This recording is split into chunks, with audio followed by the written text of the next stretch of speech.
દાહોદ જિલ્લો. દાહોદ જિલ્લો. અને આપણે સાહેબ ક્યાં ગયા? આયરા. તમારો કયો જિલ્લો? તમારો દાહોદ કે ના પંચમહાલ. પંચમહાલ લાગે. ભોગામાં આજે આપણે આ પાઠ જે કર્યો છે આ ભગવાન નરસિંહ ભગવાન ભગવાન વિષ્ણુ 10 અવતાર 10 અવતાર અંદર મત્સ્ય, વરાહ અને કશ્યપ આ પહેલા 3 અવતાર થયા. ત્રણ અવતાર જે પશુના કહેવાય કે વારા એટલે બુલ સ્વરૂપ આવે, પછી મત્સ્ય એટલે માછલી આવે અને કશ્યપ એટલે કાચબો આવે. ભગવાને 3 અવતાર ધર્યા અને જ્યારે ચોથો અવતાર આવ્યો ત્યારે ભગવાને પશુ અને મનુષ્યનું રૂપ ધારણ કર્યું. મનુષ્યમાં એટલે કે નર અને પશુમાં એટલે સિંહ. નર અને સિંહનું અર્ધું સ્વરૂપ જેવા આપણે જાણીએ છીએ કે હમણાં ઘરે પુત્ર પ્રહલાદનો જન્મ થયો અને પ્રહલાદને ભક્તિ લાગી તો એના પિતા હરણાકશે વરદાન માંગ્યું હતું અને બીજે 2 વરદાન માંગ્યું હતું. ભગવાનની પાસે અમર પાટો ન માંગ્યો પણ એમ કીધું કે ના ઘર ના બાર, ન નર ન નારી, ન લોઢું કે લાકડું, ન સાંજ કે સંધ્યા કે દિવસ. અને ભગવાને પણ વિચાર્યું કે આના માટે કંઈક તો લેવું પણ દેવું. અને ત્યારે એનો ત્રાસ અતિશય વધી ગયો. પોતાના દીકરાની ઉપર એને કઈ બાકી ના રાખ્યું. એના કાળકુંડમાં પુરાયો, પર્વતી નખાયો, ગજે દબાવવામાં આવ્યો. છેલ્લે એમની બેન હોલિકા હતા અને હોલિકાનું વરદાન હતું કે પોતે બળી શકે નહીં. એટલે પ્રહલાદને એના ખોળો બેસાડી અને એને આગ લગાવી પણ એનો ઉમર પાટો ઉડી પહેલા પણ હોલિકા જળી ગઈ. અને આપણે હોલિકા દહન કરીએ છીએ હર ફાગણ માસની પૂનમના દિવસે. ફાગણ મહિનાની પૂર્ણિમાના દિવસે જ્યારે હોલિકા દહન થયું અને પછી ચૈત્ર મહિનો આવ્યો. એટલે ચૈત્ર મહિનો એટલે 64 જોગણીનો દિવસ કહેવાય. એટલે આ ભગવાનને એવું કહેવામાં આવે છે કે 84 નું ખાતું, જો કદાચ જાણતા હોય તો ગુજરાતીમાં કદાચ ક્યાંક હોય કે આ ભગવાનને 84 નું ખાતું કહેવામાં આવે છે. કે જે ચૈત્ર માસના નવરાત્રી અને ફાગણમાં એમનું પ્રાગટ્ય હોલિકા દહન થયું. પછી આવ્યો ચૈત્ર માસ. ચૈત્ર માસની અંદર માતાજીના ખાતાના દેવ ગણના. અને પછી આવ્યું વૈશાખ સુદ 14. એ દિવસે ભગવાને સંધ્યાકાળના સમયે એમને સ્તંભો બનાવીને લોખંડનો સ્તંભ બનાવ્યો. 122 લોઢો મંગાવીને અને એ સ્તંભની અંદર આગ લગાવીને પછી પહેલા જ કીધું જો તારો ભગવાન હોય તો આ સ્તંભનો બાથ બનાવો. કોઈ પણ નાનું બાળક તો આપણે પણ ઘણી વાર થોડા તો હાથે ડરતા નહીં. પ્રહલાદે વિચાર કર્યો કે હવે તો હું બચી શકવાનો નથી. ત્યારે ભગવાને કળા કીધી અને એ સળગતા લાલ સ્તંભની અંદર ભગવાને સોહન કીડી ચલાવી. સોહન કીડી જે આપણે નાની એ સોહન કીડી ચલાવી. પ્રહલાદ લાગ્યું કે આ તો કીડી જો બળતી હું ને બળું. પછી એને બાદ ભીડા અને પ્રહાર કર્યા ભગવાન પ્રાગટ્ય થયા. ભગવાનના 10 અવતાર.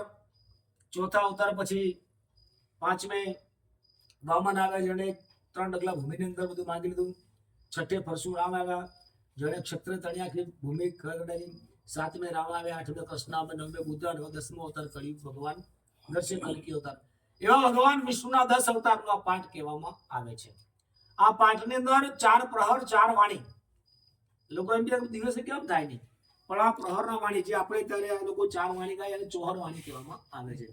આ ચોહર વાણી પત્યા પછી ગુરુવાણી આવે એટલે ગુરુપદના ભજન ગવે. અને પછી આમાં સાહેબ 12 વાગે એટલે તાવો કરવામાં આવે. એટલે ભગવાનનો નૈવેદ્ય બનાવવાનો સમય થઈ જાય, તાવો કરવામાં આવે. ભગવાનને 9 કાચા 9 પાકા નૈવેદ્ય ચડે સાહેબ. 9 પાકાની અંદર કોઈ પણ દેવાય એક સિવાય જે ગમે તે માતાજીઓ જે પણ નૈવેદ્ય ચડતા હોય એ આ કાચામાં આવી જાય. એમાં રોટી આવે, ચોખા આવે, સુવાળી આવે, લાપસી આવે, સુખડી આવે, વડા આવે, બધા આવે. 9 પાકામાં 9 જાતની મીઠાઈ આવતી હોય છે. એ પછી વેરાળી આવે. બેસશો જાગશો તો વેરાળીના ગુણના ગવાશે, તમને આનંદ આવશે. માતાજીના સારા ગીતો ગાય. એમાં કોઈને બધી શક્તિ કોઈ આવતી હોય તો પ્રગટ થતું હોય છે. એ પણ એક આનંદ સ્વરૂપે દર્શનનો ભાવ હોય એ વસ્તુ હોય. એના પછી આમાં સાહેબ આવા મારા હનુમાન ચકડી આવે. હનુમાનનો કોઈ મહિમા આવે, આખો રામાયણનો મહિમા હશે. આ તો તમે એટલા માટે સમજાવું કે આ ચોહર વાણી ગાયા પણ તમને કઈ જો પેલા સમજાવ્યું તો ખ્યાલ પડે. 4 ભજન આવ્યા. પેલું ભજન આવ્યું ગુરુવાણી આવ્યું, બીજું ભજન આવ્યું પણ વાણી જેવું સારું ભજન હતું. એટલે ભગવાન નરસિંહ ભગવાનનો પાઠ છે. સવારે એના 4 વાગે નિવસ થશે અને ભગવાનની આરતી થશે. દર્શનનો લાવો છે. આ તો આ બાજુ તો ઓછું પણ ઉત્તર ગુજરાતમાં તો આવું એટલે માણસ આમ 4 બાજુ કોઈ જગ્યાએ બેસે નહીં. એટલું બધું આગળ પાટણ મહેસાણા બાજુ મારો બહુ લાવો છે. બેસવા દર્શન લાવો છે અને આવો જગન કદાચ રણબીના માંડે ઘરે બંધાણો છે. સારું કે તમે ભાગ્યશાળી કહો કે આ જે પાઠ થતા હશે આમાં તો કેવું કે આખું સમાજ તેડાવે, પંચ તેડાવે. પંચાલ સમાજ છે, રબારી સમાજ છે, પ્રજાપતિ સમાજ છે. આનો ઉદ્ભવ પ્રજાપતિ સમાજ પરથી થયો. પ્રજાપતિ સમાજે સૌથી પહેલા નેભાળો બનાવ્યો હતો, જે આપણે ઈંટો ભઠ્ઠા બનાવે ને, પણ એમાં ભૂલથી એક માટલાની અંદર બિલાડીના બચ્ચા રહી ગયા હતા. એટલે પછી આમ એમણે વિચાર કર્યો કે નેભાળો સળગી ગયો છે, હવે શું થશે? એટલે સૌથી પ્રથમ પાઠ કર્યો હોય તો પ્રજાપતિ પર કુમાર એમણે આ પાઠ કર્યો. પાઠ કરી ભગવાનને આરાધના કરી. વિષ્ણુ ભગવાન કે ભગવાન અમારા આ બાળ છે એનું ઉગારો. ત્યારે કહે છે કે ઉત્તર દક્ષિણથી વાદળી ચડી એવા સમયે કોઈ વરસાદનો માહોલ નતો અને વરસાદ પડ્યો નેપાળો ઠરી ગયો, બચ્ચાના બહાર કાઢ્યા હતા. આનો મહિમા છે. આગળ વર્ણન થશે, સાંભળજો. જે લાગે તો પ્રશ્ન કરજો, મજા આવશે વાત કરવામાં. સાંભળવું અને સમજવું જરૂરી છે. આનંદ આવશે ગીતનો. આપણે આમાં ઉજાગરો ના થાય, જાગરણ થાય. ઉજાગરા કરીએ જાગરણ કહેવાય. જાગરણ કરો અને આપણને અને વધારે તો કેવું સાહેબ કહેવાય તો થોડી જ વાર છે, હવે પાછી પૂનમ મળવાની છે. હવે પાછી પૂર્ણિમા પછી માગસર માસની પૂનમ, એમાં તો વિશ્લેષણ શર્મા સાહેબ બધા આપી શકો.